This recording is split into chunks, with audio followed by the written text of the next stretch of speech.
Good evening, everyone. I would like to call to order the February 11th Macon County Board of Commission meeting. And I apologize for the cramped quarters.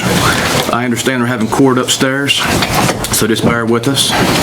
But just like to say hello and welcome. And I think we live in one of the most unique places on the planet where you have to keep a t-shirt, a raincoat, and a pair of coveralls in your truck, and sometimes you wear all three in the same day. So I'd just like to welcome you tonight, and let's start off with some announcements. Ms. Tammy? Mr. Chairman, I actually have a couple. The first one is actually on your agenda. Reminder of the joint meeting this Thursday, February the 13th at 6 o'clock in Highlands. It's a joint meeting between this board, the Franklin Town Council, and the Highlands Board of Commissioners. Just want to remind everybody of that, and then of course tonight we'll recess this meeting and continue it to the meeting on February 13th. And I also want to make another announcement that might be of interest to a lot of folks that are sitting out here in the room, but as of this afternoon, on our Facebook page and our Macon County webpage under our Human Resources section, there is an animal shelter attendant position that has been posted.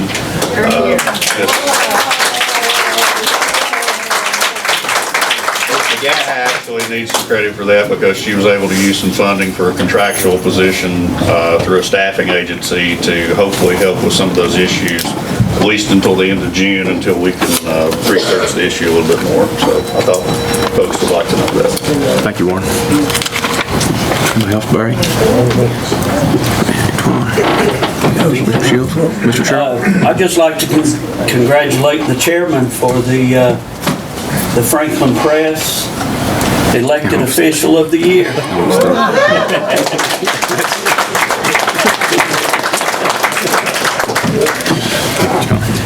Anybody else? Mr. Council? All right, I'd like to ask Commissioner Breeden to lead us in a moment of silence and the Pledge of Allegiance. As we go into this moment of silence, I just want us to remember our neighbors to the east. They're still dealing with a lot after the hurricane, especially on nights like tonight. We just want to keep them in our thoughts and prayers.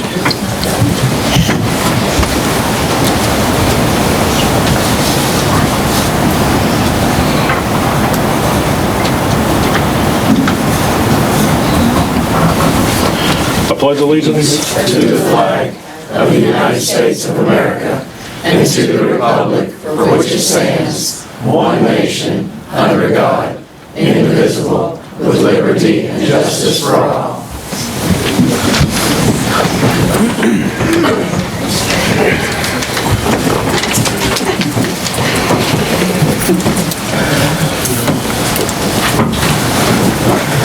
All right, no public hearings. Any additions to the agenda? Okay. Mr. Chairman, I don't know if this should be in addition to the agenda or not. Since reports and presentations at 9A, the budget kickoff for 25-26,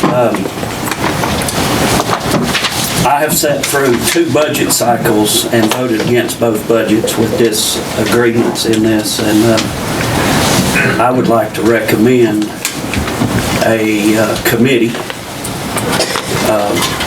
This committee would be on government efficiency, and you and I sit on this committee. So that's just something to,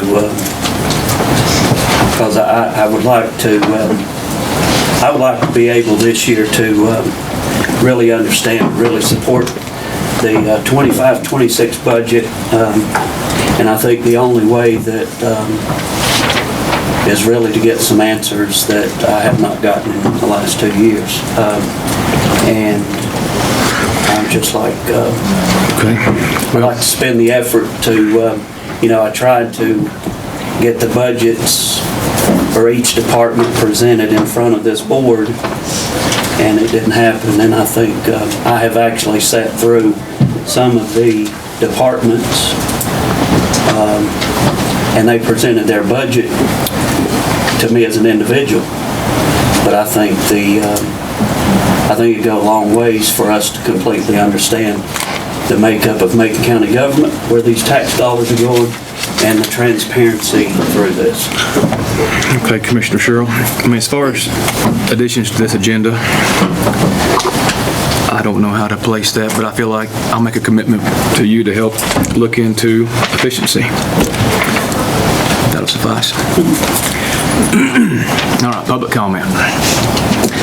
And while it's making its way up here, a side note on public comment, I've checked around a little bit, and we're one of the few boards that have a 5-minute public comment per person, per speaker. A lot of boards have cut down to 3-minute public comment. The allocated time is 45 minutes.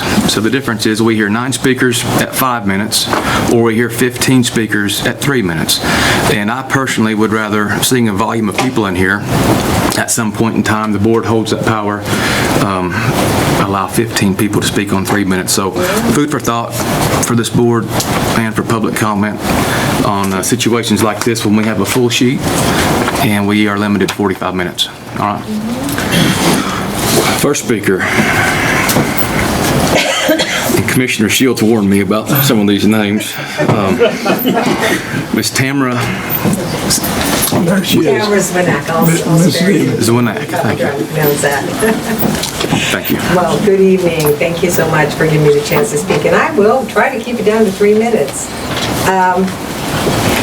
So more people can share. I think that's good to have public input. Okay, good evening to all of you, commissioners. I'm here tonight to inform you, if you don't already know, of a gas leak in the vicinity of my residence at Indigo Homestead on Seiler Road in Franklin, and I believe it was around January 27th. I apologize that I don't have the exact date. This property is not located in the city of Franklin. Thus, I'm here tonight to speak with you folks about this and to bring this to your attention, see if there's anything we can do. My concern is none of the residents knew of the leak. We were not notified, and all of us found out later that day through word of mouth what likely happened. I spoke with several neighbors, and this is what concerns us. One resident was outside and noticed an intense odor she surmised was gas. 2 other residents went to Walmart and were not allowed back on the property by the police for 2 hours and were told there was a gas leak. That's why they couldn't get back in. A resident in her late 80s was stranded at the Chick-fil-A for hours, unable to get back home. When she called Toccoa, the natural gas company involved here, allegedly, they had no information on a gas leak. The maintenance man of the property where I reside surmised a gas leak was taking place, but took no action to notify the residents. What is most concerning is no one was notified about the gas leak from the responsible party, putting us all in potential danger if a burner or spark, were to ignite an explosion. I personally did not know there was a leak. And by the way, my neighbor called Toccoa, and they didn't know anything about it. My windows were closed, so I did not smell gas, and when I went out to run errands, there was no odor that I could discern.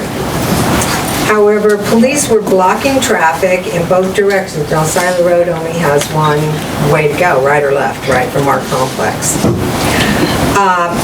And there's no alternative exits. Apparently, officers were not letting residents back on the property. I found out about the situation from a neighbor who called me in distress saying that we may be evacuated. Remember, I'm out and they're not letting anybody back on, right? I have 2 cats, okay, that would have been stranded at home, okay? Many residents also, they have medications. They can't get back in, can't get their access to their medications. If an evacuation were to take place, what were we going to do, So no one was able to return home to get any needed items or to pick my cats up or, any of that. So furthermore, without knowledge, residents could have inadvertently caused an explosion. There's 60 units here, like, I don't know, 100 some odd people or more.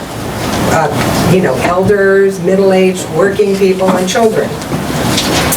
So I'm asking the commission to explore ways to notify residents, to call maybe the company to have a hearing so we can devise some kind of warning system. Now, I did provide a couple of commissioners with a flyer, a mailing that we did get from the Tocoa. Oh, shoot. Okay, anyway, it's in here, and it tells us if there's a gas leak, be careful. Explode something. So, I don't know. Duke has a great warning system. We get constant notices. I don't see why this company can't do the same. Thank you. Tamara, do you mind to give me your phone number and I'll follow up with some Oh, information? sure. if you don't mind. Thank you.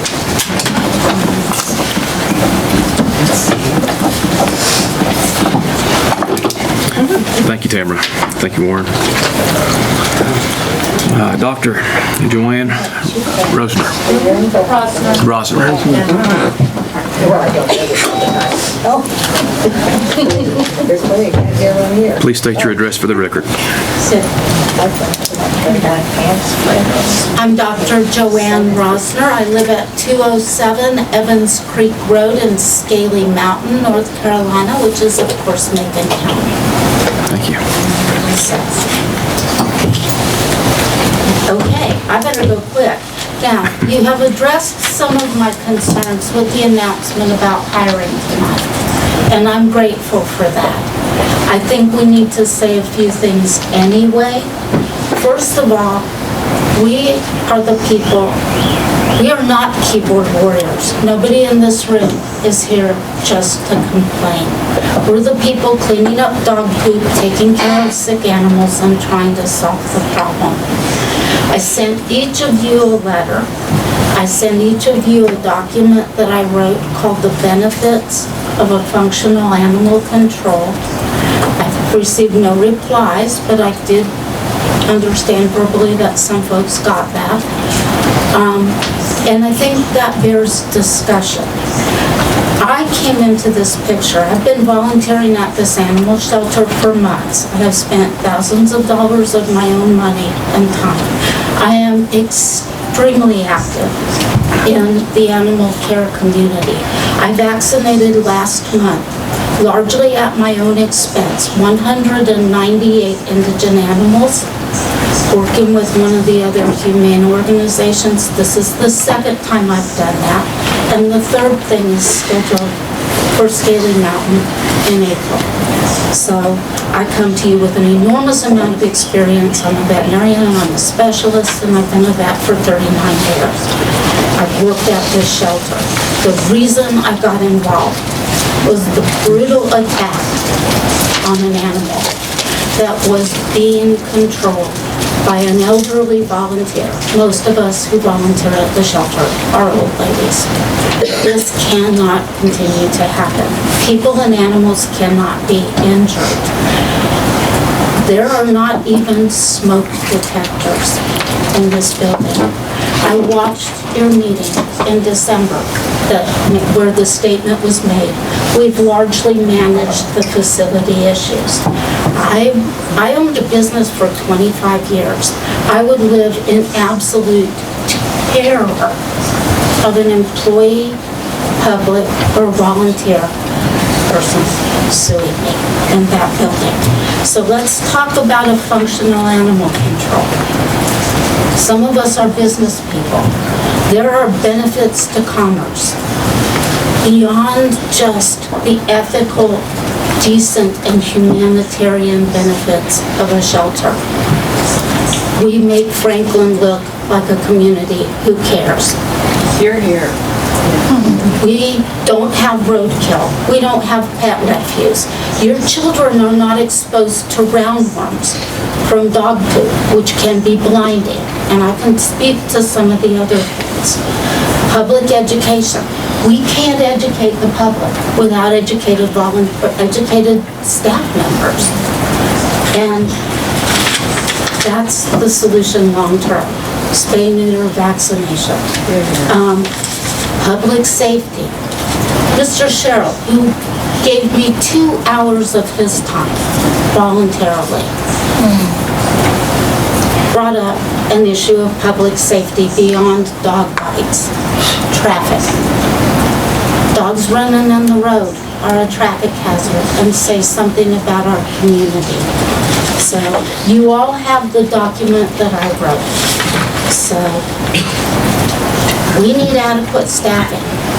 The other things that we need moving forward is an open door for public comment and some input if you all are moving towards privatization of the shelter. You know, I'd love to know this government efficiency committee. You guys gonna let any of the public in on that? But seriously, we need to be part of that. We're the people scooping the dog poop and putting these dogs back together. We need input. You know, what are you gonna do if you give animal control to the sheriff's department? I just drove for 17 months. I have been driving to Bryson City to testify in an animal cruelty case. I get there, they continue the case. It finally went to trial. The gentleman was sentenced to 30 days in jail after 17 months. 24 hours later, he was out on bail. He threw a puppy out a window on camera in front of the animal shelter, in front of the child whose puppy it was. I tried to get the DA to prosecute for child abuse, and they don't have enough evidence. But Thank you for your time. I hate to interrupt you right No, there. you can Out of respect for... no, Thank you.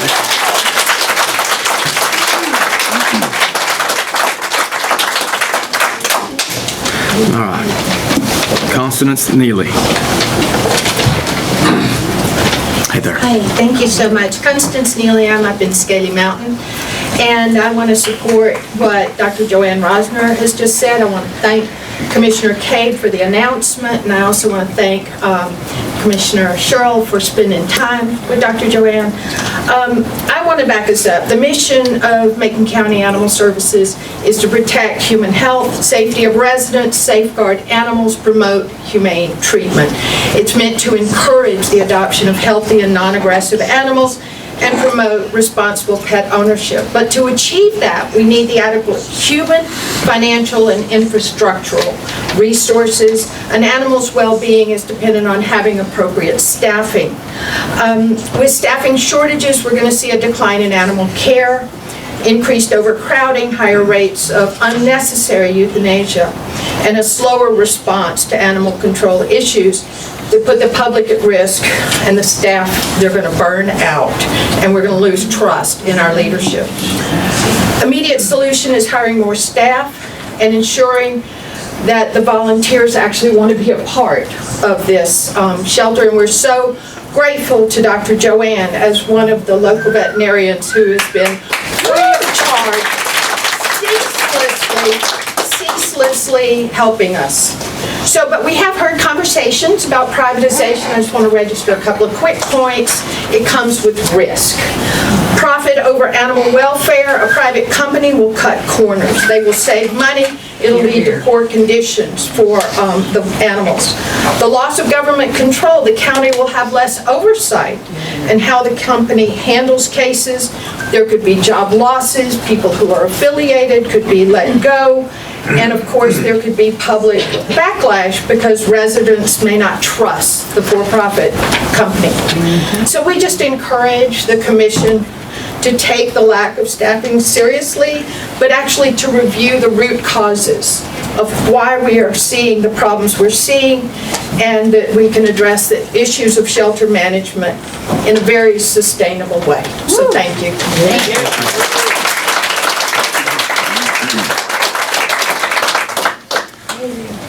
David Germain.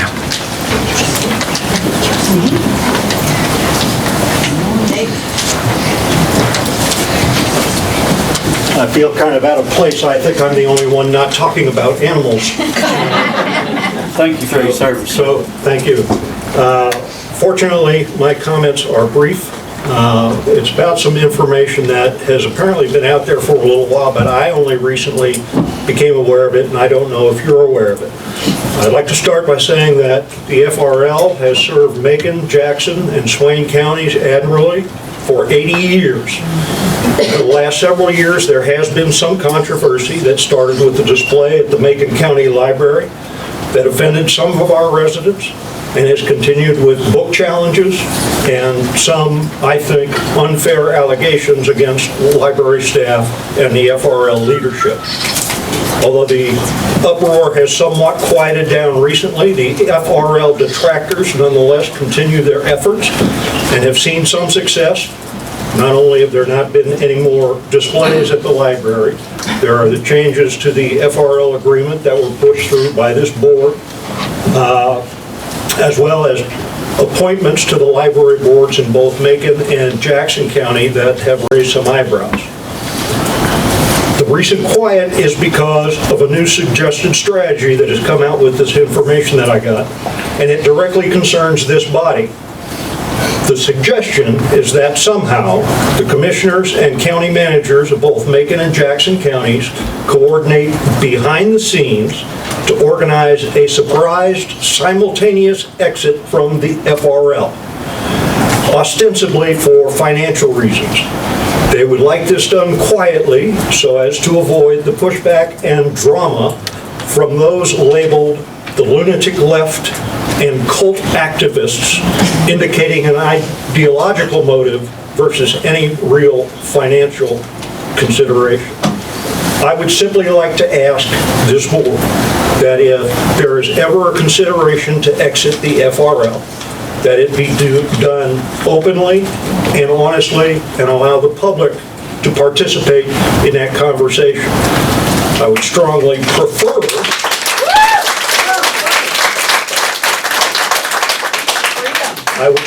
prefer to hear this board flatly reject any consideration of withdrawal and that the 8-decade cooperative arrangement continue into the future. Thank you. Thank you, sir. All right. Elizabeth Short. Hi. Hey. Elizabeth Short, 9574 Georgia Road, Auto. I'm talking about animal control myself, and a lot of what I wanted to say already got touched on, thank goodness. But as far as you were gonna hire a new dog officer, and you agreed to that back in December, I just want to reiterate that I have called for 2 months with an abandoned dog and got nothing. No help, nothing, because they have no help, this place. They need more workers. When you went from being open all day from 1 to 4, if you're a retail shop and you want to sell your goods, you need to be open. We want these animals to get adopted. They need to be open.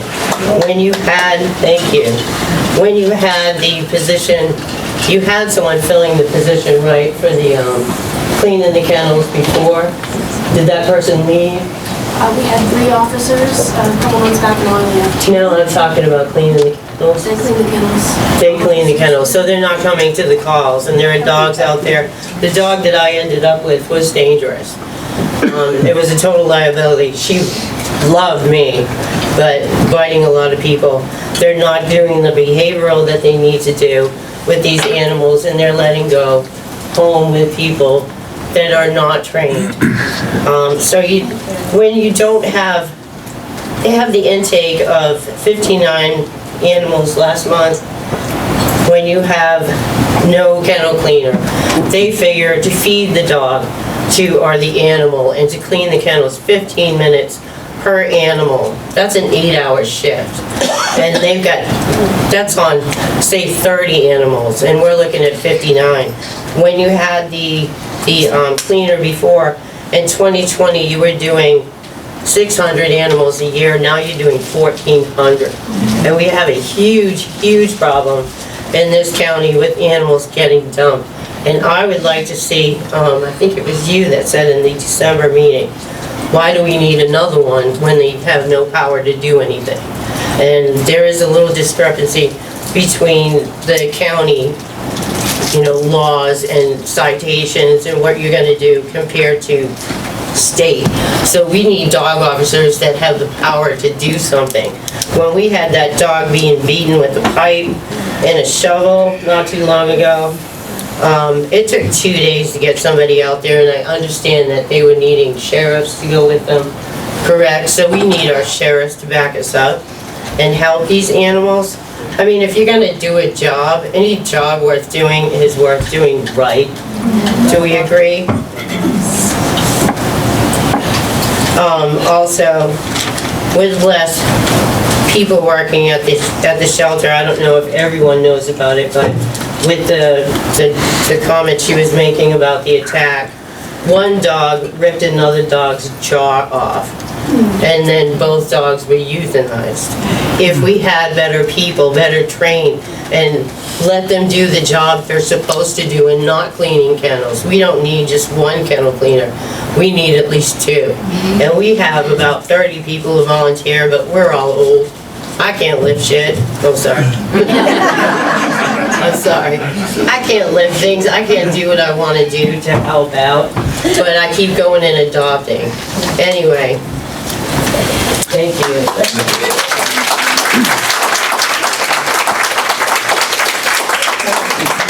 Thank you. Ashley Higgs. I'm the only weird one to not have papers. I am Ashley Higgs. I live at 5391 Silver Road, Franklin. And I am also the manager of Appalachian Animal Rescue Center. So without animal control, I can't do my job. We are a 501(c), so we are not run by the county. We are also a closed intake facility, which means if I see an aggressive dog, I don't have to take it in. But Macon County Animal Services, they are the ones that deal with animal abuse, with dog aggression. Our building holds 105 animals. We do not have only 3 staff members. We don't only have 4 staff members. We have 7 to take care of that amount of animals. And we of course, we are not trained either, but we're not, people don't look for us to deal with dog aggression. Back in 2011, 2012, I started at Macon County Animal Services. I was a volunteer. Back in those times, they did not need volunteers to clean the kennels. They didn't have the amount of animals. As it's already been stated, animal surrenders, stray animals, is on the rise. And that is due to a lack of education and lack of spay and neuter. My dream is for Macon County to be a spay and neuter county.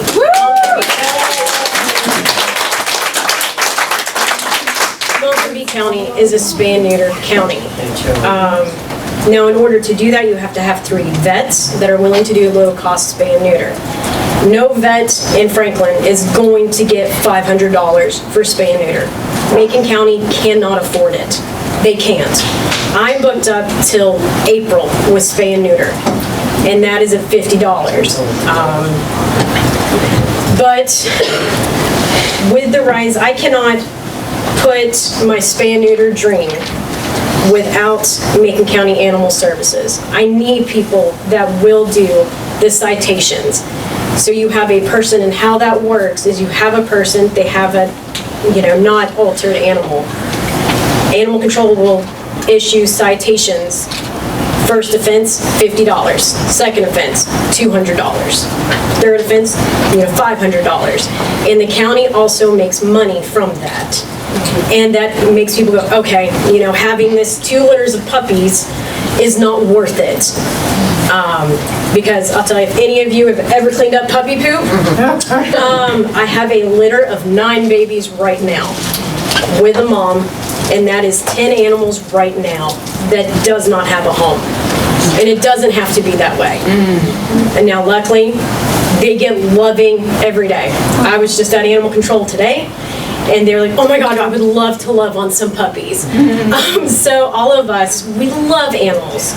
And I know animal services, anyone there, we're not there for people, they're not there for people to scream at them. They cannot do their job of answering calls because they take care of animals. Us personally, we do not have volunteers cleaning the kennels. I do not want to put volunteers in the danger of having to go to the kennel. And so us employees do that. If any of you guys want to come walk dogs, we'll do that. You can't walk the aggressive ones. But we definitely back Macon County Animal Services. That will never change. They are our friends, and I need more officers so they can issue citations on animal abuse instead of people calling us, wanting us to go out. We legally cannot go out.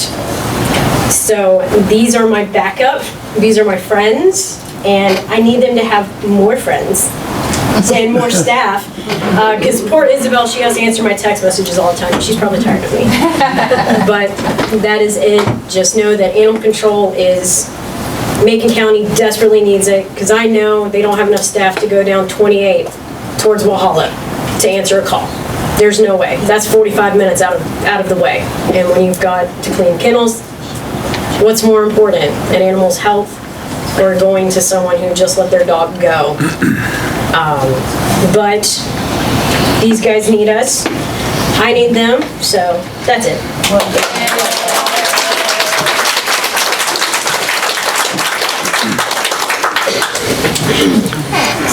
Betsy Based.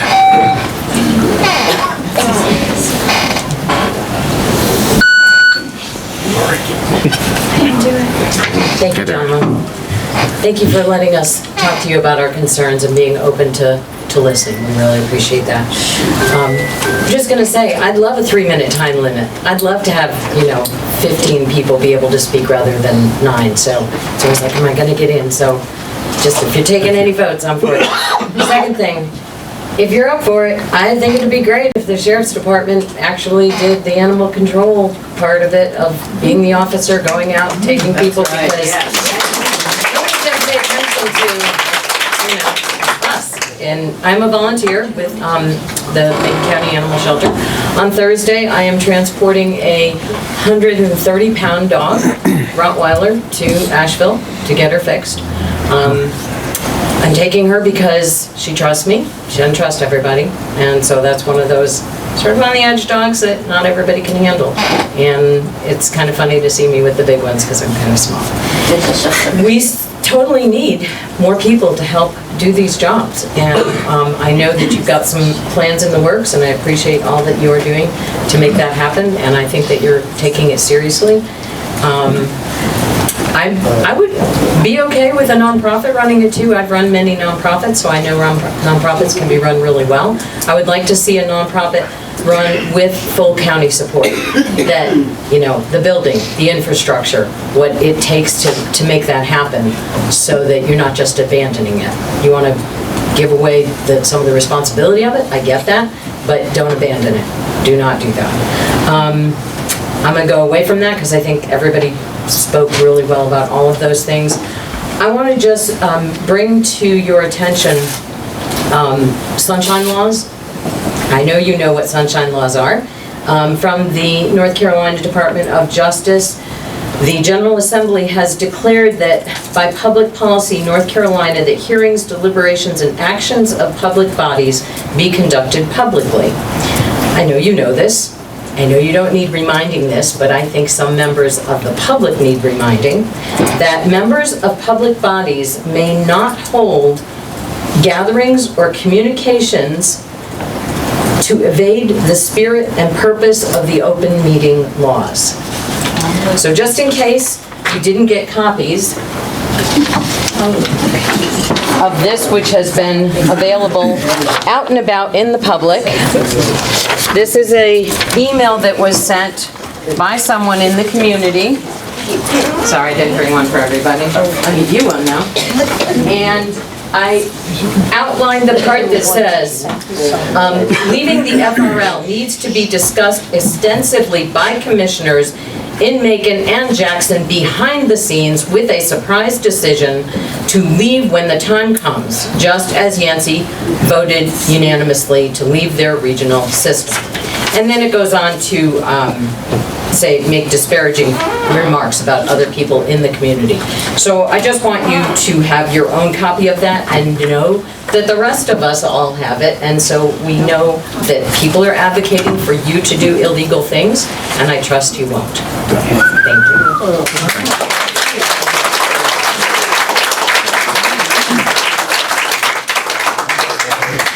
Autumn Lucas. Hi, everybody. I'm going to try to get in under 5. My name is Autumn Lucas. I'm from Scaly Mountain, North Carolina. First of all, I want to thank everyone who's a volunteer and who works at the shelter, Dr. Joanne. I myself have been a volunteer with animals at the shelter and elsewhere for decades. And the first thing I'm going to ask is just maybe a rhetorical question. Why not just shoot the dogs, strays? Why not just drown kittens? Isn't that what our grandparents did? Right? Just take them out back, put a bullet in their head, done, problem solved. But we don't do that. I think it was Gandhi who said the greatness of a nation can be judged by how it treats its animals. Why? Why? Because animals really are God's most innocent.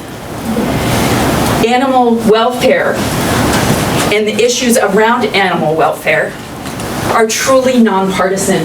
Look at this room. They bring together people from all walks of life, different class, race, political affiliation. It doesn't matter. It gets to the heart of how we're good and how we care for the most innocent among us. And I don't care that my tax dollars support whatever. It amounts to what? A tank of gas, probably in a year. But the fact is that we can either lead, as it was Ashley, and really be an outlier and a place, a county that people look to. Macon County cares. Let's see what they're doing. How are they doing it? How are they making it? Or for lack of caring, lack of imagination, we can go, it's somebody else's problem. Just take them out back. No, we care. We care. Macon County cares.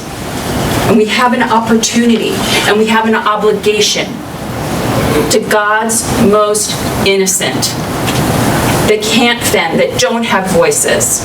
It's not just cats and dogs, it's animal welfare at large. There should be great pride in taking care of our animals because it shows that we're great and merciful. And the work that I've seen these people do, it makes me cry. You know, every time I go in there, I say, you're doing God's work. They have 2 people this coming week, 2 people on staff. And anybody who's volunteered knows it's a lot of SHIT. Cat, dog, that's a lot of food. And then what gets lost is the opportunity to interact with the animals. And that's where the joy is. I don't know, Lori, if you have animals, but that's where the joy is. Animals help heal. And this country needs healing. We need that connection. And if this little shelter gives us that opportunity, sign me up. Well, how much do I do? I don't care. Give me all the food at the Dollar General. I'll take it to them.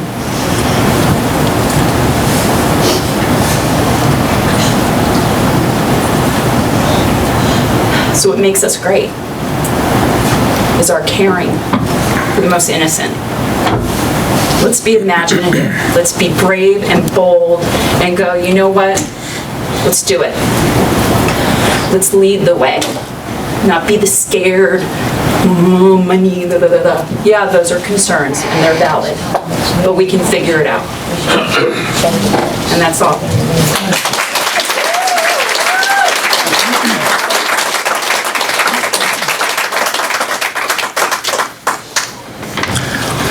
This next one, you're going to have to bear with me. I couldn't help either.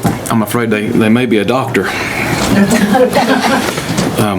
Last name MZ, and I can't read the first name, I'm sorry.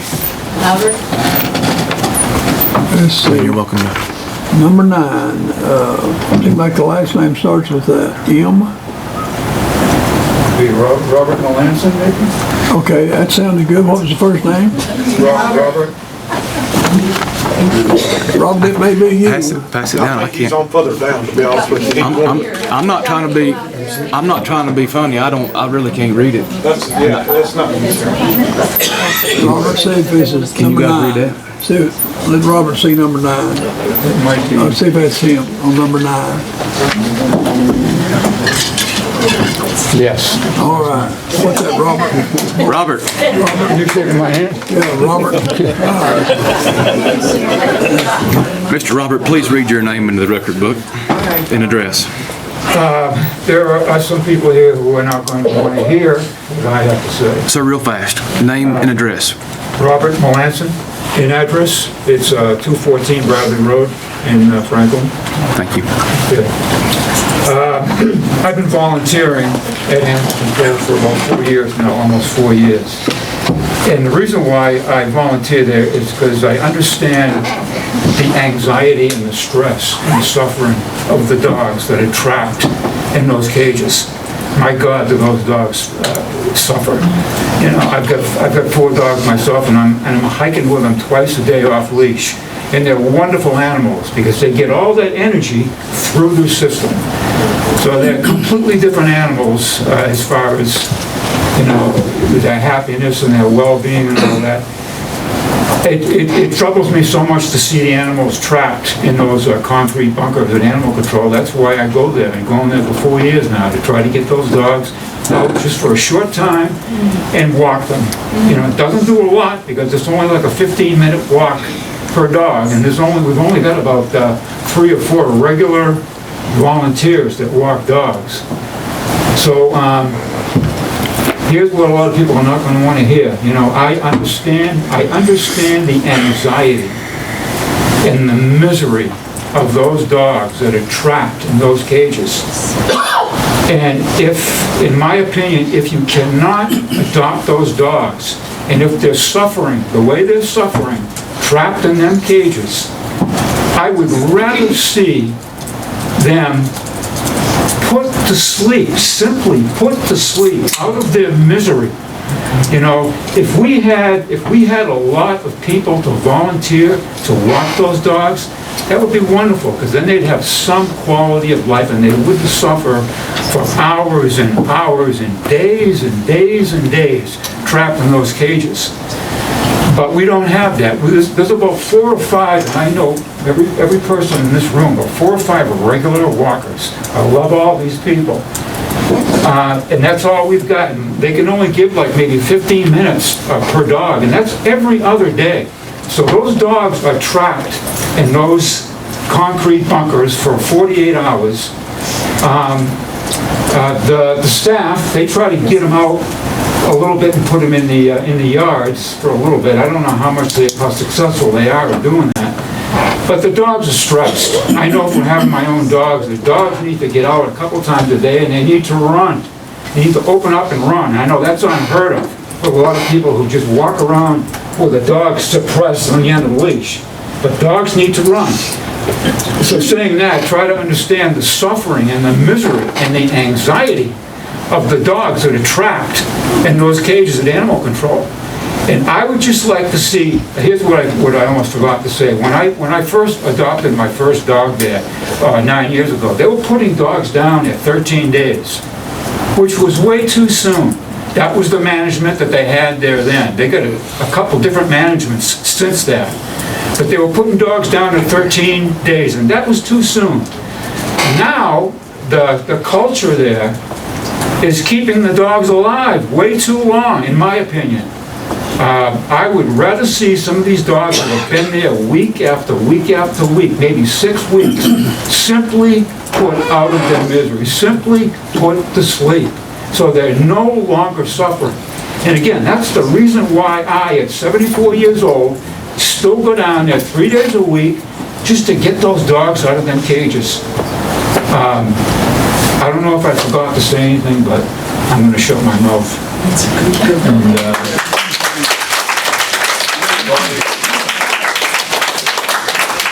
And, Heather Johnson.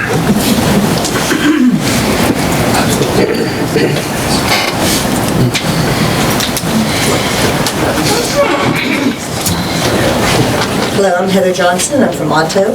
I'm here to express my acute concerns about the transparency regarding the selection criteria and schedule for selecting the Macon County Public Library and Fontana Regional Library Board of Trustee members.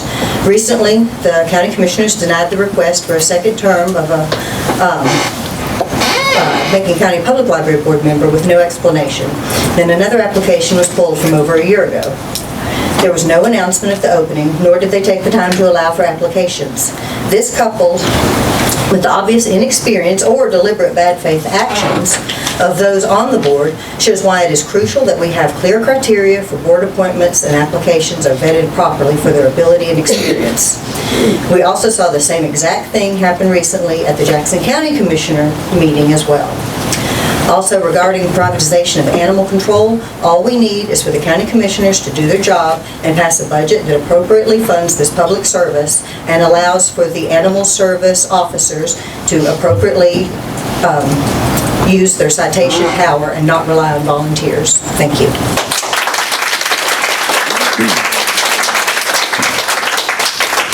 Heather Dombrowski. These names are killing me. It's Dombrowski. I'm sorry, these names are killing me. We got Heather. Well, you all received that letter from Ms. Bass, but I feel like it's important that the public hear that letter, and maybe those folks at home listen to that letter. Quote, exiting the FRL must be justified as economic reasons. Less blowback and leftist drama. It's all about the financials. If a county leaves the FRL, it's going to require much work to coordinate. Probably the county manager of the exiting counties. If Jackson and Macon can both simultaneously pull out of the FRL, then the FRL ceases to exist and all FRL assets are divided equally between the 3 counties.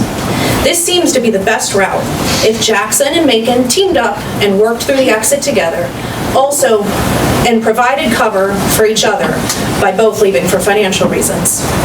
Leaving the FRL needs to be discussed extensively by commissioners in Macon and Jackson behind the scenes, with a surprise decision to leave when the time comes. Just as Yancey voted unanimously to leave their regional system when the regional library director was conveniently out of town. If this possibility of exiting FRL is being discussed out in the open, the lunatic left will mobilize and come out in full force with all their tired lies to create a huge controversy. It must be kept behind the scenes until action. Commissioners from Jackson and Macon should have all their economic reasons well organized before the decision. There is always the possibility that some of the current library staff will give the community a big middle finger and just walk away and quit, rather than become staff at a newly created independent county library. At the very least, judging by the FRL leadership's past behavior, these activists will not want to cooperate. We must be ready to paint the FRL leadership as unwilling to serve the community and have proven they desire control and activism over service to the public. In the information wars, the public needs to be assured that an independent county library will meet and exceed the quality of the current FRL system. A few well-worded statements from the Commissioners Board and County Manager's Office might offer reassuring insight as to why the county will save money and how the library experience will be better. Effective communication will prevent a lot of controversy. But the big question, how to do that? Well, that assertion that backroom deals should be made, without transparency and phony economic reasons, that's drama. For those of you on this board that may still agree with the sentiment of that email, may I remind you of actual real needs this county is facing. East Franklin School, the rec park, animal services, senior services, supporting the educational needs of our kids. Why would we spend energy commandeering a library? I ask this because if you are still of the mindset that this would be beneficial to fix something that is not only not broken, but is operating fantastically, not only for Macon County, but our neighboring counties, well, there are very real and actual needs in our county. If you are still on the same bandwagon as the author of that letter, you are clearly not here to serve the people, and instead push your own agenda, desiring control and activism, just as that letter stated. I hope that's not the case. Thank you.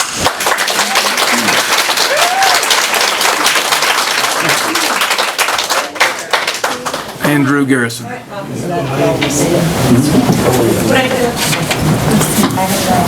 Andrew Garrison.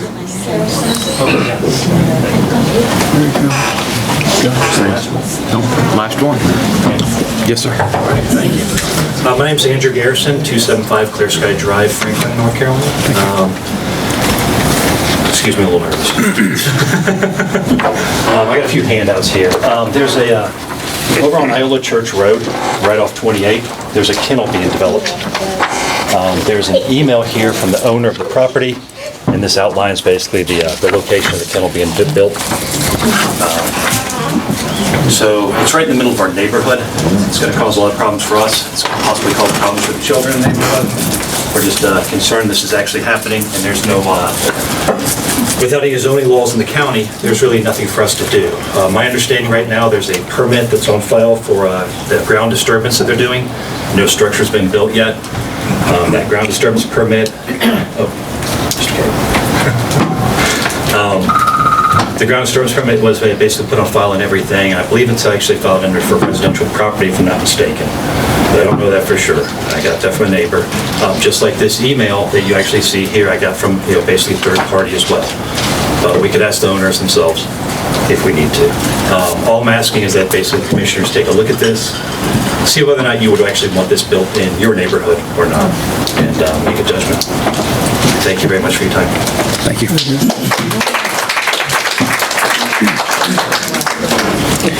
Mr. Chairman, yes, ma'am. 45-minute period. Well, perfect timing. That's the last one on the list. Chairman, if it's appropriate, I'd like to make some comments after. Ask a question? No, ma'am. I'm just going to address the board and the general public. This is not for a debate, but just so some of you people, I have 3 rescue dogs at my house. These dogs sleep in my bed, okay? So I love animals. That's number 1. Number 2, when I bring up an issue in this county, you see what happens? It opens up an open conversation with a problem in this county that needs to be addressed. Now, going back to the animal shelter, I received an email and phone call of the problems that was at the animal shelter. I immediately went over to the animal shelter and I identified all the things that everyone was talking about. I immediately called the county manager and said, what's going on at the animal shelter? Well, they were in the process of working, okay? And some of these things, and I'm hoping that everything that was on that list has been repaired by now. So, I'm not looking for a medal here. I'm trying to do my job to make this county better for all of us, whether it be for us humans, animals, or whatever. But when I have numerous calls, and I know in my own experience what some of these animals are enduring out here from these people, and the animal control officers have been contacted, numerous times, and nothing happens. We talk about the dog at Lake Emery. That dog was out there running those cars. That is grounds for picking that dog up. When I went in to see the people that called about this, I came back out and that dog was still chasing cars going everywhere. We can't go on that property to take that dog. That dog's not out there, it's on public property. And I watched you pull up to where that dog was at. Then, when I go in to see these people, the real problem is that dog goes onto their property and chases their donkey. And they have called for 2 solid months with every organization in Macon County trying to get help to protect their donkey. Instead of them pulling out a gun and shooting that dog, they relied on the powers to be to make a stance to help them, and it failed. I know of a dog right now that everybody in the neighborhood has called. This poor dog is in a 10 by 10 pen. The only time anybody ever goes to that dog is every once in a while they'll take a bowl of water. They give that dog no attention. They have another dog. The other dog lives in the house. That is animal abuse, any way you want to look at it. But animal control cannot do anything about it. So my deal, I've said to you before, the animal services, the animal shelter, I have high praises for what y'all do for these animals.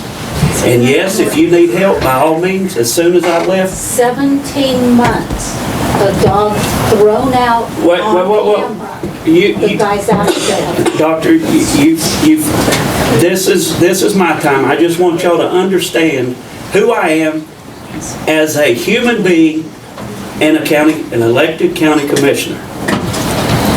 I have these animals at heart.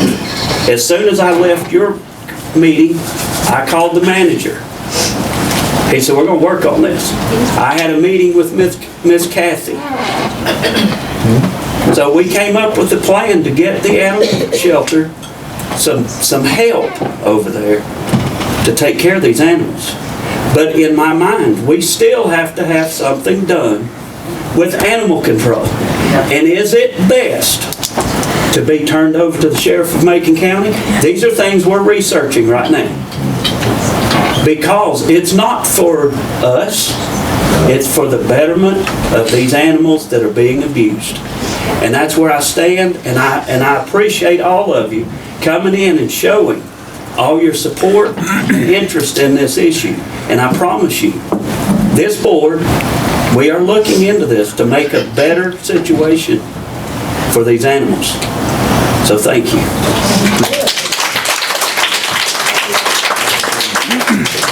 All right, thank you, John. And just for the record, I'd like to reiterate that we just signed a 10-year bipartisan good faith contract with Fontana Regional Library. And I don't know where these emails are coming from. I hate to say I really don't care. We signed a 10-year good faith agreement, and I feel like that's where we're at with it. So I really don't even put any merit to that email, okay? Just for the record. This time I'm looking for adjustments and or approval of the agenda. All right, can I get a motion to approve the agenda? Make a motion to approval of the agenda. Hear a motion? Second. Second by Commissioner Antoine. Any further discussion? Hearing none, all in favor, please signify by raising your right arm and stating aye. Aye. All right, 5-0, Ms. Tammy. Reports and presentations. Fiscal year 25-26 budget kickoff. Mr. Interim County Manager Warren Cabe. So, Mr. Chairman, I don't have a whole lot to start off with, and Laurel will have some more information to bring you up to speed. Basically, what we decided to do this year, we're going to kind of split our kickoff information into 2 meetings. Tonight, you're going to kind of get the overview of where we're at and where we think we're going to be. Next meeting in March, which is March the 11th, if I'm looking at my calendar correctly, Mitch with Davenport folks will come and give us an update or report on our capital improvement plan, where we stand on our big projects, and kind of give us the big picture look on where we sit for this upcoming year. Lori's also going to pass out a proposed budget calendar. We're going to try everything possible to have you the proposed budget back at the regular meeting in May. So that will give you a full month of time between that meeting, the regular meeting in June, schedule your work sessions, and make sure if we have to run past that meeting in June for any kind of work sessions, that'll still give us plenty of time to get a budget in place by the end of June. I will say, from my perspective, one of the things that I would like from this board, and it doesn't necessarily have to be tonight, maybe next month when we meet, I would like to know some basic priorities. I kind of want to know where you want to head, what do you want to look for this year, what are you looking for out of this budget, so hopefully I can get a proposed budget in front of you that we're not going to meet everybody's needs, but it will meet the majority of what we think we need to do, the majority of the needs that the board has seen, the majority of the needs of the folks that are sitting out here in the audience tonight. But just basically some general direction for me to see what you're looking for. So that's basically all I have tonight, unless you have any questions for me at this point. Thank you, Warren. Ms. Lori? Go to the podium. Now, while she's making her way up there, gentlemen, I guess it would be a good time to maybe come prepared next month for some priorities, just as interim manager suggested, and maybe some direction. So please be thinking about that.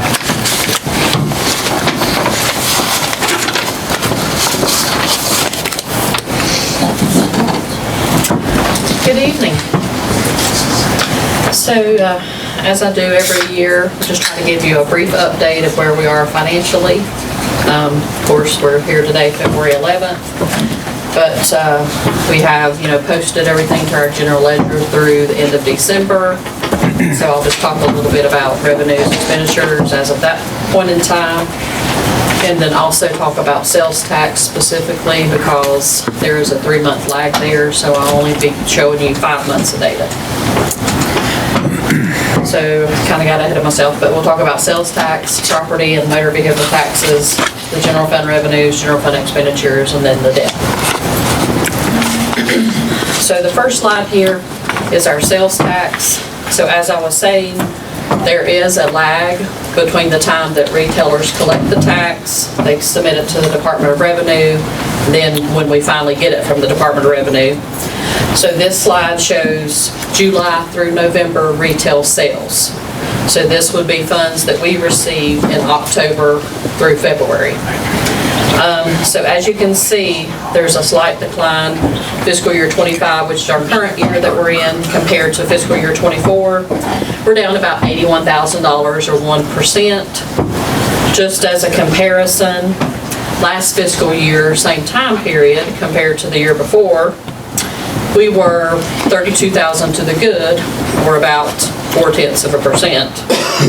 And just for further comparison, the year before that one, we were up 848,000 or 12.64% higher. So, unfortunately on sales tax, we're kind of, I think we had, with COVID hitting, we kind of had our high peaks of some double-digit growth year over year. But we're seeing that, that growth is gone, unfortunately. And like I said, this year we're seeing just a slight decline of 1% for the first 5 months.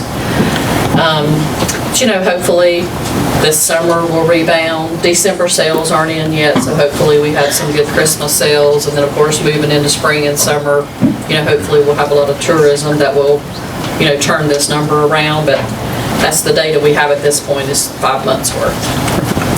Ms. Lori, hang on just a Yes. second. Commissioner Shields made a very good suggestion. If anybody's wanting to leave and not be rude right now, it might be a good time just to to have an exit. If you guys are all welcome to stick around and hang out, but for those of you, try not to be rude.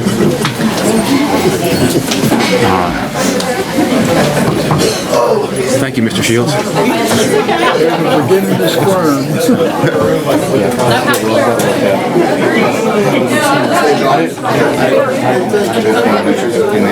I didn't know the press interviewed me, and we signed the agreement. He wouldn't have signed it if he didn't agree with it. And I said, hey, we worked hard on it. I know. So he could have been old. I don't even know what the date is. Anyways, we're... Good call, Chairman Young. Thank you. I can't take any credit.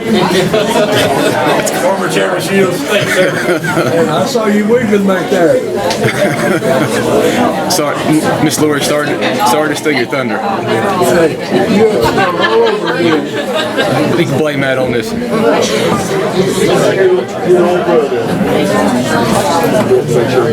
Sorry, you got me jumped. No, not yet. Not yet. Nice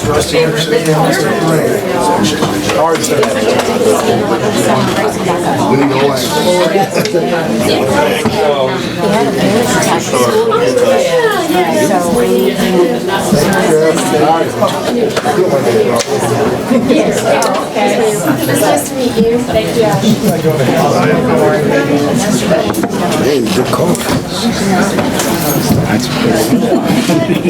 Lori said, dang it, waited all year for this moment.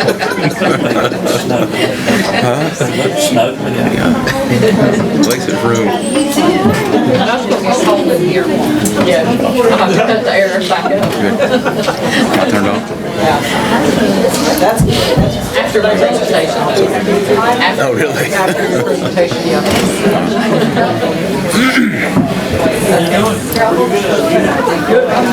All right, Miss Lori. Okay. Please carry it back up. So does anybody have any questions about sales tax? How they function, how they work? All right, so the next slide, we'll talk about our property and motor vehicle taxes.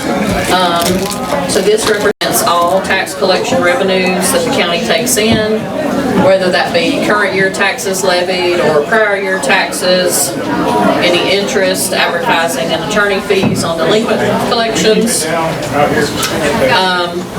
So this one I have positive news, as you can see from the slide. So this fiscal year, we have brought in $29.7 million. Last fiscal year, it was about $28.7.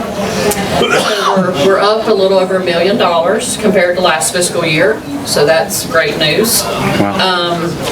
One contributing factor to that is the collection rate this year is 83.56% compared to 82.16% last fiscal year. So kudos to the tax department and kudos to the citizens for paying their taxes. And just for comparison, last fiscal year, comparing that to the year before, we were up $456,000, and the year before that we were up $695,000. So again, this is a positive trend. Of course, when we prepared the budget, we did prepare for about $700,000 growth. We always prepare very conservatively, just not knowing, especially with motor vehicles. So again, just a positive message there. We brought in $1 million more than last year at the same point in time. So hopefully that, I think we'll, of course, end the fiscal year very favorably, since we're already ahead of the game, 6 months in. Does anybody have any questions on property tax? That answers my question on trends. Yeah. Thank you. Okay, the next slide is just talking about the general fund revenues as a whole. So last year at this point in time, we were sitting at $40.1 million of revenue. This year, we're at $42.5 million. So we're about $2.36 million overall, more revenues brought in this year for the first 6 months versus last year. So as I mentioned in the previous slide, part of that, of course, is the property tax. Part of that $2.36 million increase is due to that $1 million more that's been, brought in over last year. The other piece of that is the health department has a line item called Medicaid cost settlement revenues. And that, for this year versus last year, is 1.27 million more. And that is a program, that's money that they do a contract with a company and do a report every year, and then they get a Medicaid reimbursement. And then those monies they bring in, they have to use them in the programs which they were earned. And so from time to time, they'll amend their budget to appropriate those Medicaid cost settlements in the appropriate areas to spend them, again, where they were earned. So again, positive, overall positive news there, that the revenues are indeed up. But again, those were kind of the two major contributing factors as to why they were up over last fiscal year. So any questions on revenues as a whole? All right, the next slide is just talk about our general fund expenditures as of December 31st. Last year at this time, we were at 30.3 million. This year, we're a little over 29 million.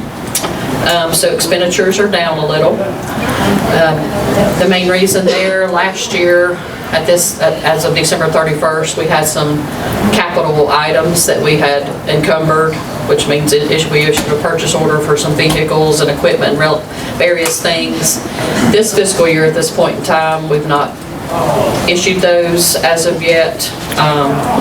That's the main reason for that decline. I would expect probably by the end of the fiscal year, expenditures will catch back up and be a more normal end, as compared to last year. But again, positive news, it's always good news to hear that, hey, revenues are up, expenditures are down, so any questions on those? All right, this last slide is just our debt, and I apologize that it's very small, especially for the audience. Typically, I have little numbers above each of these bars, but with our debt now extending out to 2045, they were kind of jumbled on top of one another.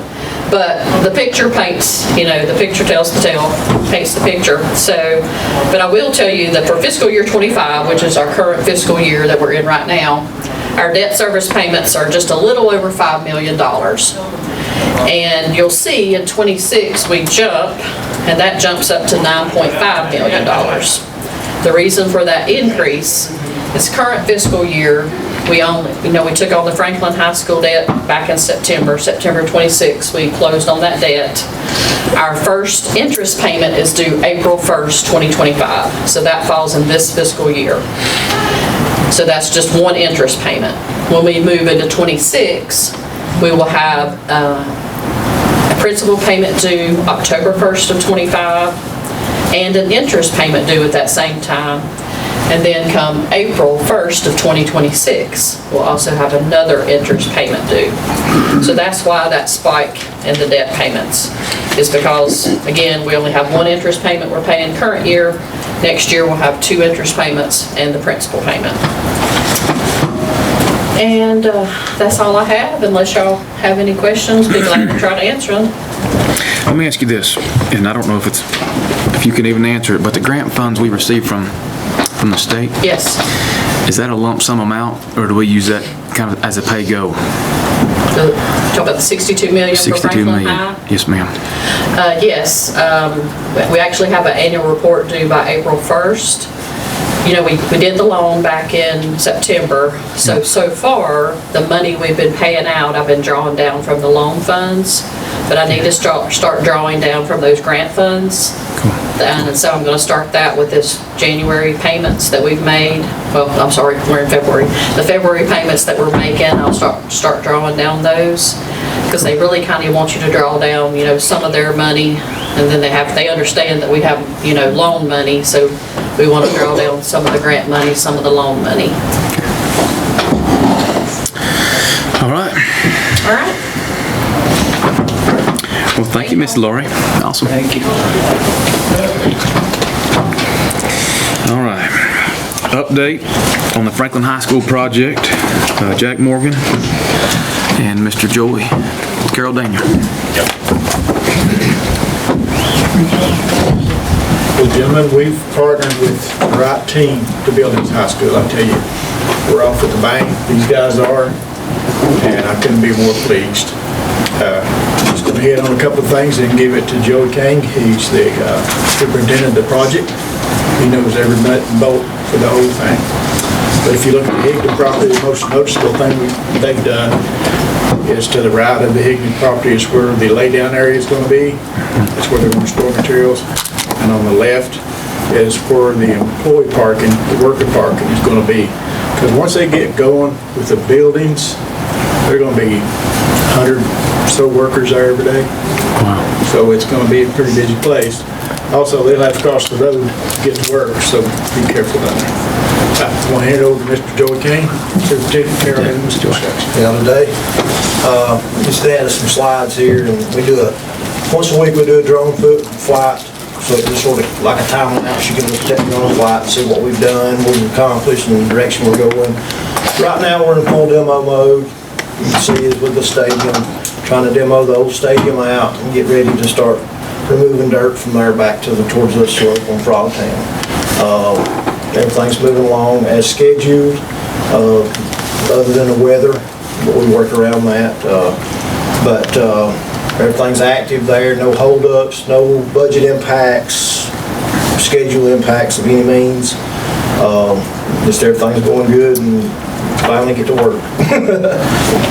Y'all have any questions that, and you can see, like I said, through these photos, and they're published every week. So when we do a drone photo, it's basically a bird's eye view of the whole thing. Wow.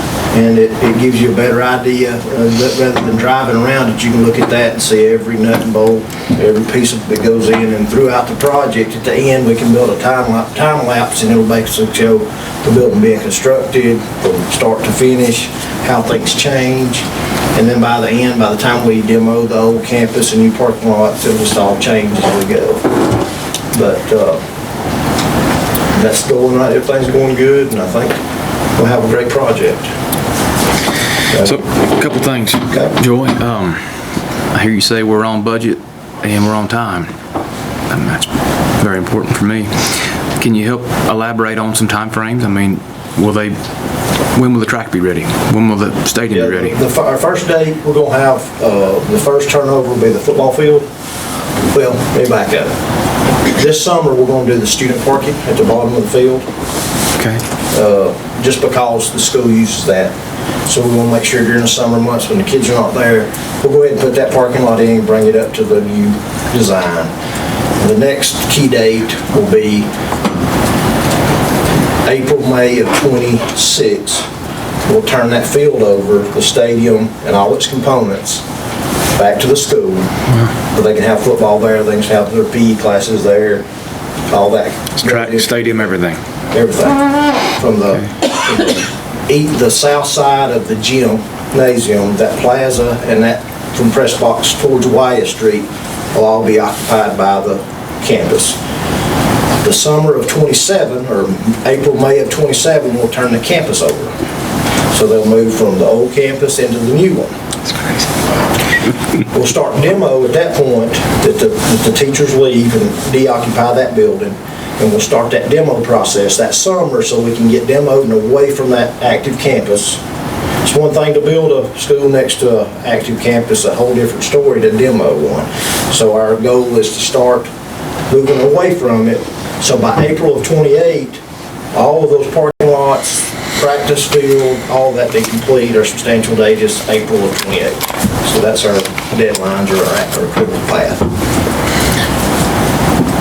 Are you going to pave the student parking lot this summer, or is it going to be gravel? No, it'll all be paved. So it's done. It'll be done all the way. That parking lot actually expands into the old field footprint. Because the field moves towards Phillips and away from Wyatt. So there'll be handicap parking at the end towards the field. It actually expands more parking places. So we'll go ahead and get that done so that we don't interrupt school next year. And that's key to what we do, is we try not to interfere with what's going on there every day. So, Mr. Chairman, I want to add one other, or actually a couple of things that are off campus that are also affected by this that you'll see coming up when you talk about those milestones. We're already working with DOT on the Porter Street intersection there where Panther Drive comes in, which will be the main intersection. That'll require some redesign, a turning lane, whatever the design ends up being there'll be some changes to that intersection. So we're already working with them, with Carol Daniel, to make sure we get that in process, so that's dealt with ahead of time. But obviously there will be some impact to the public there a little bit, because that's a fairly well-traveled road through there. But you'll see that coming up reasonably soon, year-ish or less. There's also going to be some impacts on Walya Street with some drainage lines there that need to be fixed to solve a lot of these problems of the campus. And this is stuff that's off campus, but it affects campus, so therefore there's work that's going to take place there. And then the final off-campus thing, you saw the Phillips Street intersection right there to the right with the blue on the video, the steep hill there with the intersection of Walya Street. There's some funds in your budget to address that Phillips Street intersection that's really hard to turn right and come back on Walya Street. That'll be the very last thing we end up doing, because that's the construction interest, and we can't really mess that up until the very end. So we're going to kind of wrap all the way around with some other stuff that Joey's going to help us work through to make sure we make this a really well integrated project when it's all said and done. Try to be seamless. Mr. Chairman, I'd like to say one thing about Joy. I've had the opportunity Joy's a PR person. We go to Rotary, go business advisory councils and things like that, and he's been very accessible. Joy, I want to say appreciate it, and meeting the people in the community, and we got some meetings still coming on. We'll do it right. Thank you, Joy. Yeah, we're full transparent, so if we know y'all know, that's just how we operate. So thank y'all for y'all's time. Thank you, Joy. Well, that's cool. All right.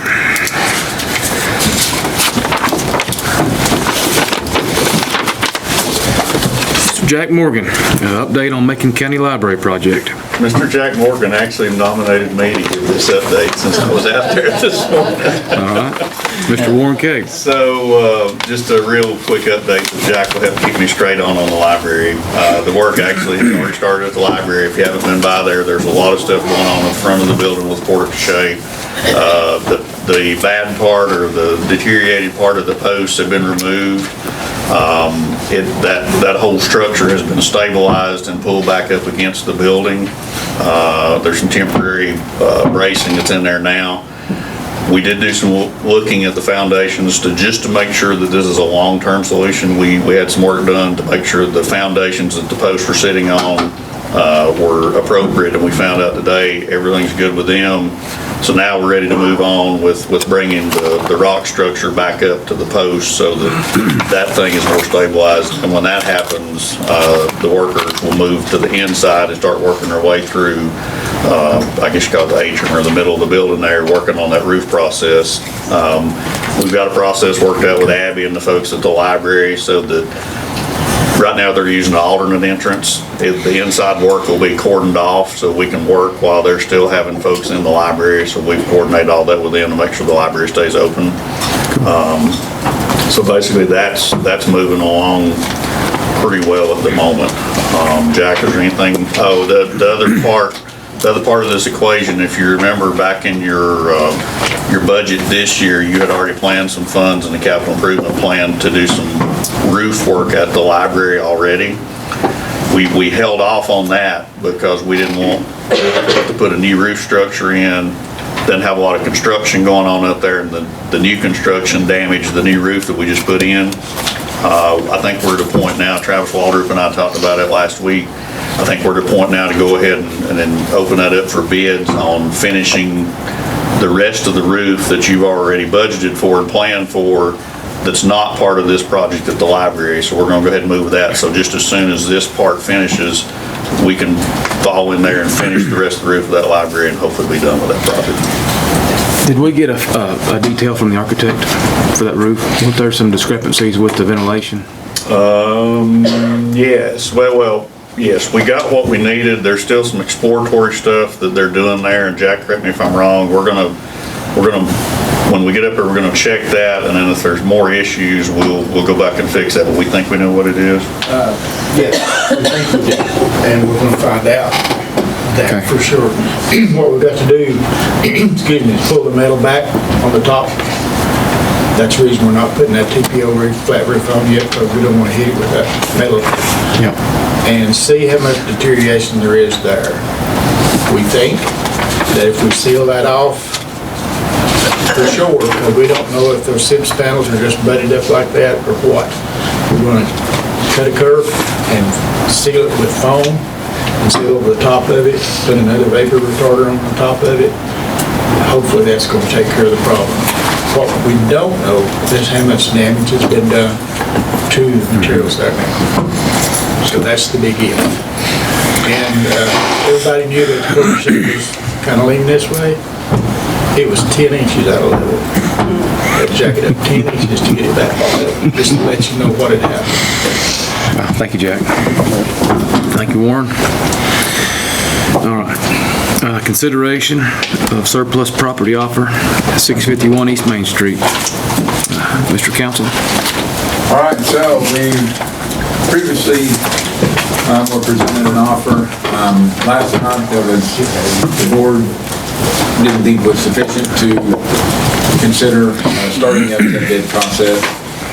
Since then, we've received 2 more bids. The most recent one was this afternoon. This afternoon, we received a bid for $150,000 to start the bid process on that.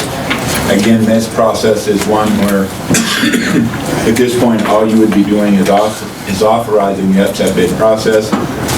It would then be published in the newspaper and advertised for upset bid. Anybody that wanted to could then upset that bid by 10% or more.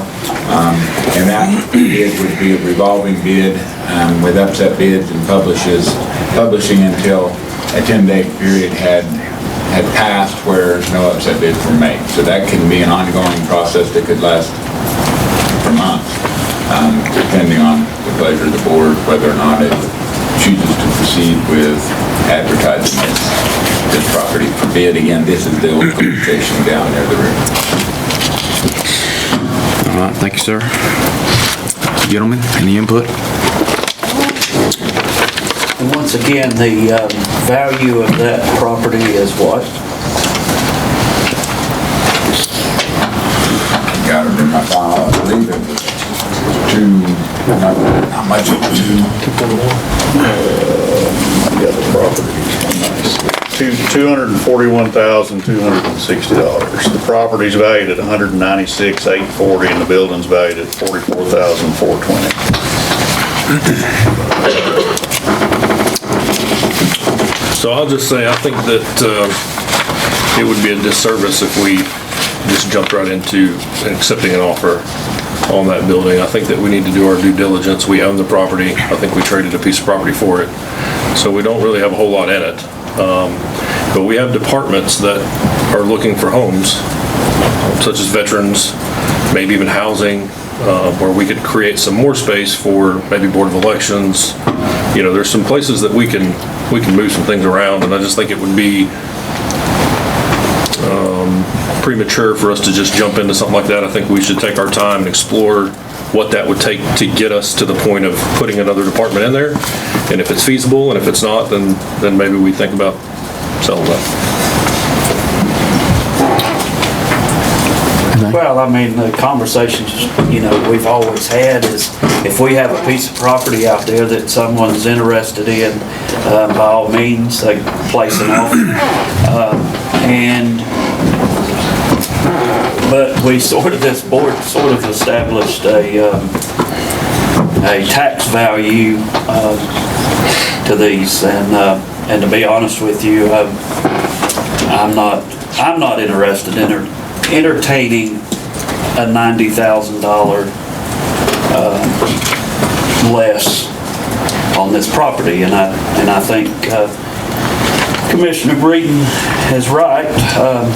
Let's explore that building and see if there's anything, if it has any value to the county. If it does not, then by all means, we need to turn it back over to the business community and let them develop it and create more business space. So that's my opinion. All right, anybody else? All right, this time, no action taken. 11A, new business. Approval of Macon County's TANF electing county plan for federal fiscal year 26-28. Patrick Bettencourt. Welcome, Patrick. Thank you, Mr. Chairman. I'm going to be reading all 73 pages to you guys tonight. Patrick, please introduce these ladies up beside you. Be happy to do that. This is Sheila Conley. She is one of the Medicaid supervisors. She also is over our Work First program. I'll explain what that is in just a little bit. She manages Medicaid, Work First, energy assistance. I think if there's a program that we have, and I don't have a home for it, I'll find Sheila and ask her to run it for us. Amy Mason is also a Medicaid supervisor for the Department of Social Services. Both of these young ladies have been serving with the county for more years than I can count. Sheila, 25 plus. Amy, 13 years. So lots of experience in these young ladies. I'm going to talk to you a little bit about our TANF electing county plan this evening. I'll ask Sheila and Amy to jump in and help me out if I miss something. In North Carolina, we don't like to do things easy. We'd like to do things a little bit differently. And so one of the things that we do is, if the federal government has a program, we like to rename it. So in North Carolina, we've decided to rename Temporary Assistance to Needy Families, or TANF. We've decided to call that Work First. And so for those of you who are history fans, TANF arose in 1996 out of the former Aid to Families with Dependent Children. Yes, sir, I'll take the hint. I'll move along pretty quickly here, Mr. Chairman. Oh, let's all do it. Thank you. I'll speed things along. Mr. Chairman, I'm going to ask for the board to vote and approve this 73-page document that we're required to provide to Department of Health and Human Services every 2 years, because back in the late 90s, early 2000s, quite literally, Macon County had its name drawn out of a hat and enabled us to become what's known as a TANF electing county. What that means is that in addition to the federally requirements of TANF or Work First in North Carolina, electing counties had an option to put in some more, we call them more stringent requirements before any type of government assistance was given to families, hence the name Work First. And so these electing counties are given an additional allocation to provide services for this federally mandated program. So any of the additional requirements that allow us to keep any of the additional funds, we get to revert those funds into innovative child welfare programs. We get to invest them back into the county, whether it's through offsetting the funds that the county expends in child welfare, whether it's developing innovative child welfare programs, but it's essentially $183,000 a year that we get to put back to make sure that we're holding families accountable to do Work First requirements before they receive assistance from the county. That's the synopsis of this plan, but it requires a vote by this board to continue in electing county status. That $183,000 each year comes as long as the General Assembly allocates those funds. And over the past 20 plus years, I think that's put back about $5.5 million into the county that the county didn't have to expend for child welfare services. So I would ask for a vote to continue in electing county status. I'd also ask that if the board votes to continue in electing county status, that Mr. Chairman, if you wouldn't mind to sign this certification this evening so I can turn this plan in to DHHS as quickly as possible. Their deadline was yesterday, but they did understand that certain counties, their commission boards didn't meet until after the deadline, so they've extended us some grace. All right. Mr. Chairman, I'll make a motion that we do the approval of the Macon County TANF electing county plan for federal fiscal year 2026-2028. All right, I have a motion by Commissioner Shields. I'd like to second that. I have a second by Commissioner Antoine. We've all reviewed this packet, Mr. Bettencourt. It was lengthy. We memorized it, no problem. And, yeah, listen. Me too. Any other discussion, gentlemen? Hearing none, all in favor, please signify by raising your right arm and stating aye. Aye. Opposed, like sign. Thank you, ladies. 5-0, Miss Tammy. Mr. Chairman, may I approach and ask you to, if you wouldn't mind to sign that? Certainly appreciate it. Let council see that before. Have you seen that?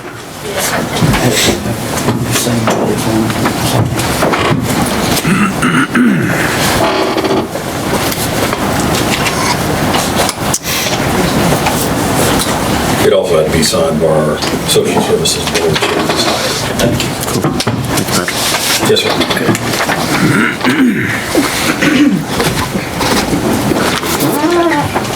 All right. Thank you, Mr. Thank you, sir. Thank you, gentlemen. Thank you. Have a good evening. All right. Item 11B. Ms. Tammy Keyser, interviews for permanent county manager position. At the January meeting, you all asked me to screen the applicants again and look at dates for possible interviews for the permanent position, and so we've completed that process. As of today, we've received 12 applications. Of those 12 applications, we are still at 3 applicants who are fully qualified, meeting your criteria as indicated in the job posting, which included 5 to 10 years of county or city management experience, North Carolina local government experience, and some educational requirements. So you have 3 candidates that meet all of those.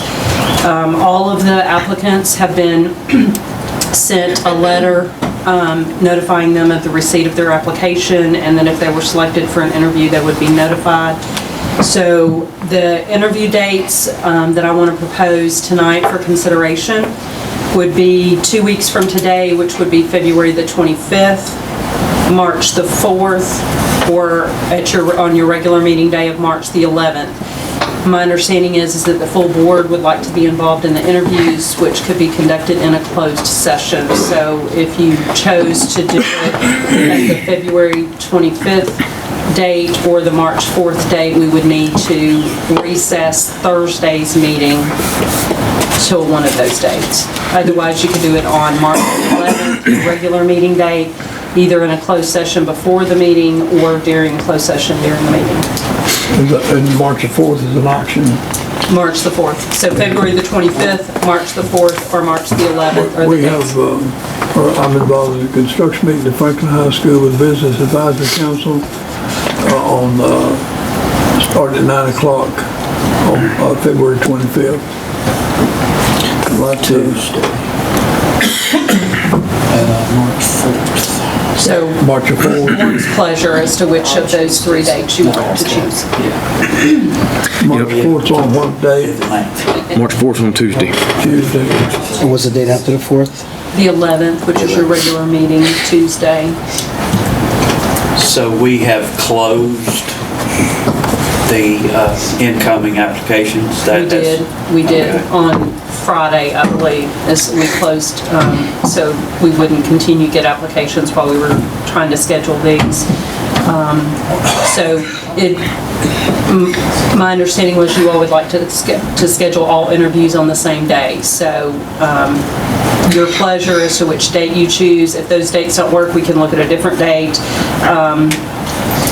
Generally, I think when we were doing the interim interviews, we allowed an hour for each interview with about a half hour in between. So also that's your pleasure as to how you want me to schedule those. Anybody have a preference on date? I just, on February 25th, I have obligations. Okay. You're part of that, you just don't know it yet. We have obligations. So how about the first Tuesday in March or the second Tuesday in March? And I'm thinking start around 12 o'clock. What are you thinking, Tim? Is that on March 4th? How many applications? 3, you would have 3 interviews. So I do 3 hours. With some time in between, you would want a little bit of time in between each of those, so. You make it work? Tammy, the qualifications were city or county manager? What? No. 5 to 10 years city or county management experience. Management, okay. Ms. Tammy, while we're just talking about this, I think it'd be appropriate for you to maybe forward the applicants to maybe each commissioner, where we can make sure there's not, just out of full transparency, we can kind of look them over. Sure. Is that appropriate? And if there's anything that you guys have that you feel like jumps out at you that you would like to interview, I think we could provide that to Ms. Tammy if there's something that jumps out. Mr. Antoine suggests... Can we start the application process, that interview process earlier in the day? Say like 9 o'clock? I'm open to what, I'm work for you guys, so whatever you decide. How about 9 o'clock on the 4th of March? Good? All right. Going to Warren's new room. Your big office, 217, is that where we'll be? No. I'd say we'll probably interview right here. Yep. Oh, back here. And I feel like we need to look at those applicants pretty quickly, and that way, if we need to notify anybody else, we can. Sure. Now, you're talking about only the 3 or all?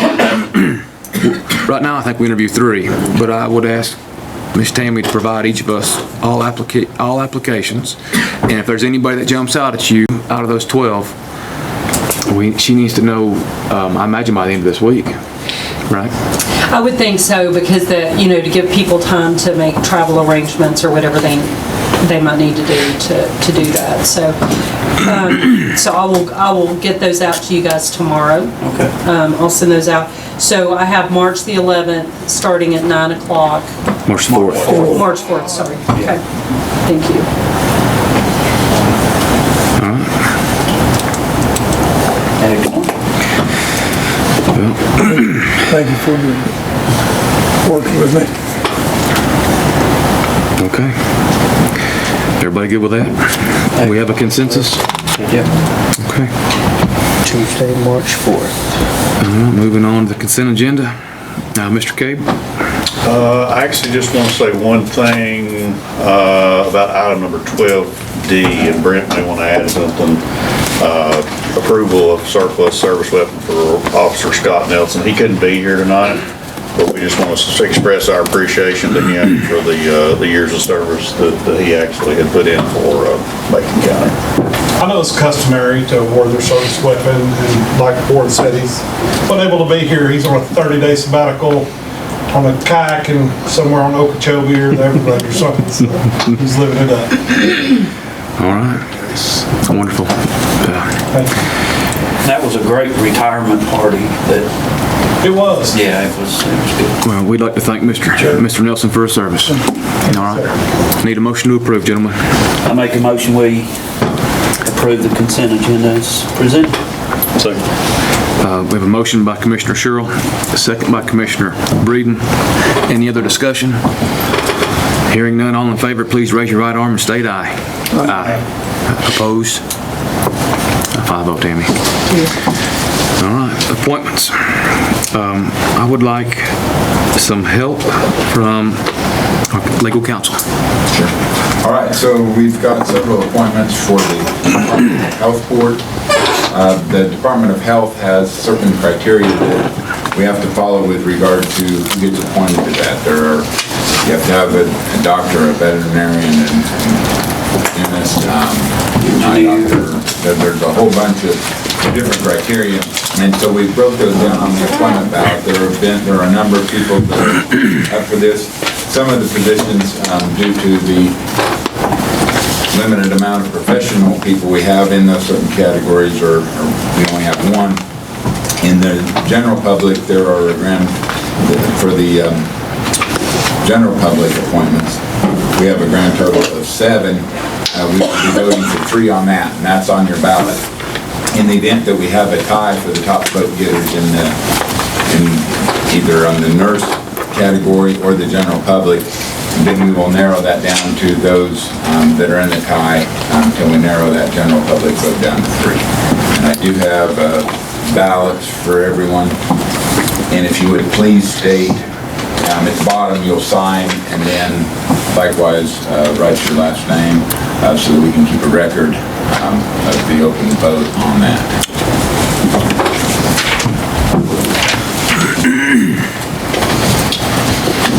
Thank you, kind sir. I did. Thank you, sir. Thank you, sir.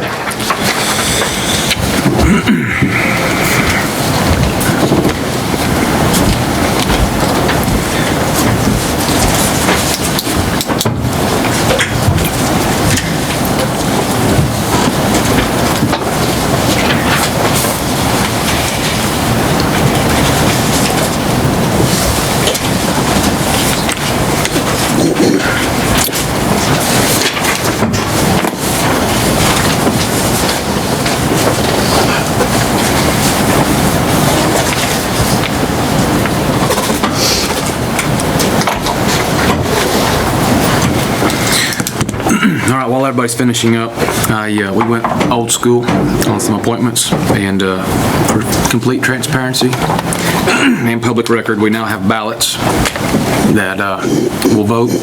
Please pass down to legal counsel whenever you complete it, and we'll let him tabulate.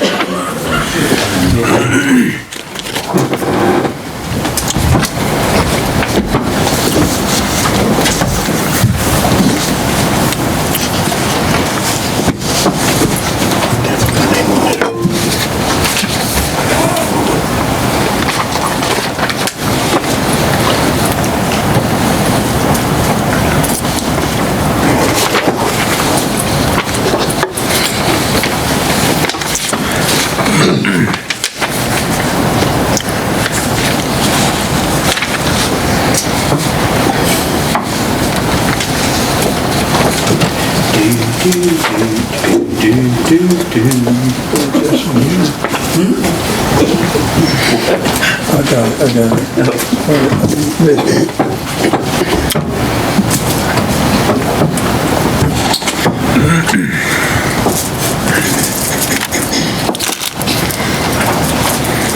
While we're waiting, Miss Kathy, have you got any cool, interesting updates for us?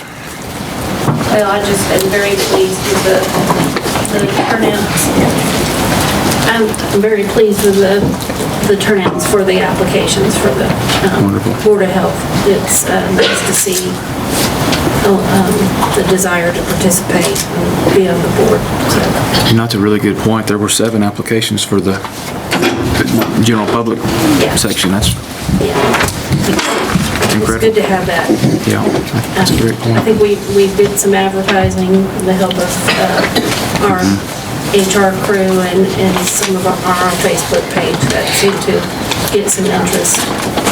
So that was... And your board has seen these names and gone over? Yes. Each of them. Mr. Chairman, I'll add to that. When we do have these board appointments, we have a spot on our webpage where folks can apply. We'll announce those on there.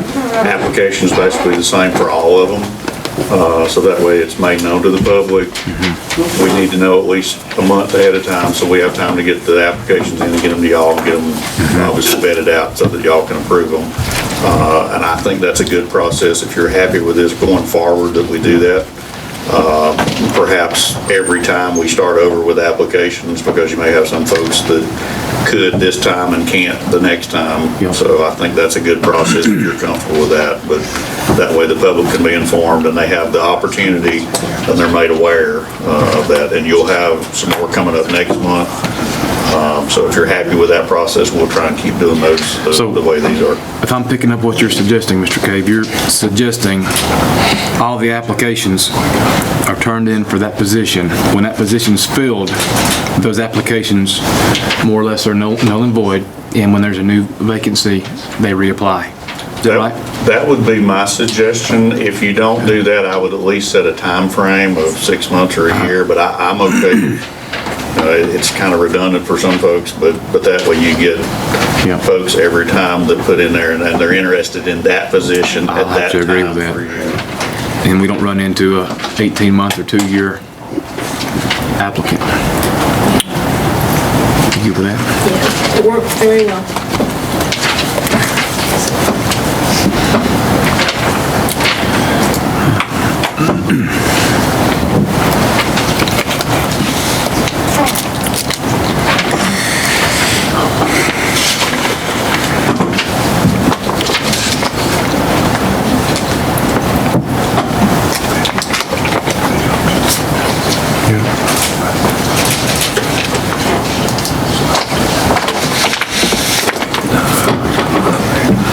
Yep, I've got that. You're right. I actually think I've got it in my calendar. All right.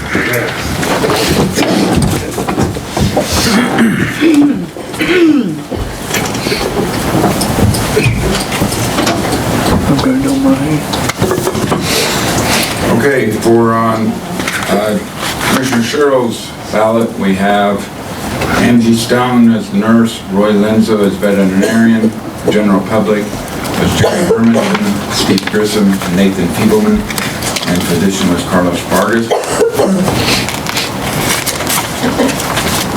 Commissioner Breeden, Angie Stone for nurse, Roy Lenzo, veterinarian, general public is Jerry Hermanson, Richard Brady, and Nathan Feebleman. Physician is Carlos Vargas.